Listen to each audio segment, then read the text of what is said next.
Hello everyone, Dr. Nash here. Today I want to talk about a complex condition called MCAS, or mast cell activation syndrome.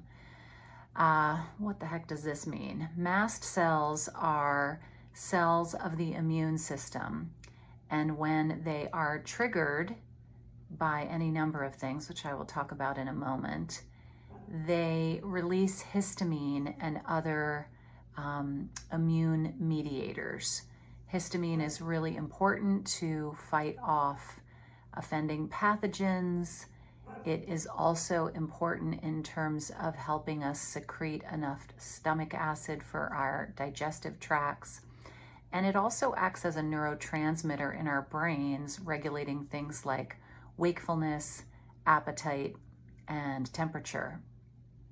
So when mast cells are inappropriately triggered and degranulate, releasing these histamine molecules and a number of other inflammatory molecules as well, but histamine is certainly the most prevalent and the most studied so far. When you have this inappropriate level of sensitivity, you can develop a vicious cycle of becoming more and more sensitive to histamine. And this can result in a number of symptoms around the body, including skin flushing, hot flashes or flushes, changes in blood pressure, particularly low blood pressure, GI distress, including diarrhea in some people, or even just chronic nausea, and difficulty breathing sometimes. So like an asthmatic type or reactive airway type of picture. So unfortunately, as we all know, our planet is becoming more and more toxic. And the effects of climate change have allowed for increased environmental exposures, especially to mold, but also animal vectors like mice and mosquitoes and ticks that survive longer in the warmer temps, mean that we can be increasingly exposed to more infectious diseases, including bacteria and viruses, of course. And what this means is that we can get into a chronic immune sensitivity. And this is what I see with probably 75 to 80% of my patients.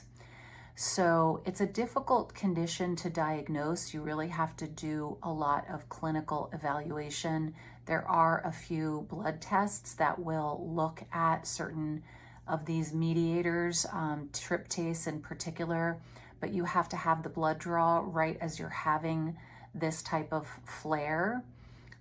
So it's not really that convenient. There are some other pro-inflammatory molecules that I do routinely test through Quest, including TGF-beta 1 and some other non-specific inflammatory molecules.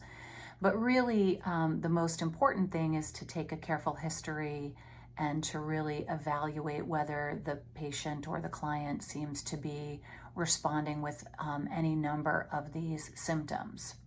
There are a lot of other connections, so I'm going to make a subsequent series of videos. Mast cells and histamine can also affect one's hormones and can also affect or be affected rather by one's diet. And I will talk more about that, as I said, in a subsequent video. But I just wanted to introduce you to the concept of MCAS, especially because it is one of those, what I would call sort of garbage can diagnoses. Like, it doesn't really mean anything specific unless you are really experiencing like very severe allergic reactions.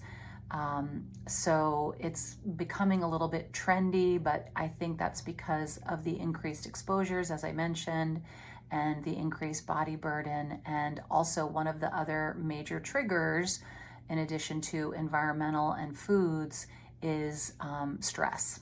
And we all know that stress is ubiquitous pretty much in our modern lifestyles. So I'll be coming back with more information about this syndrome that's becoming more and more prevalent in subsequent videos. Thank you.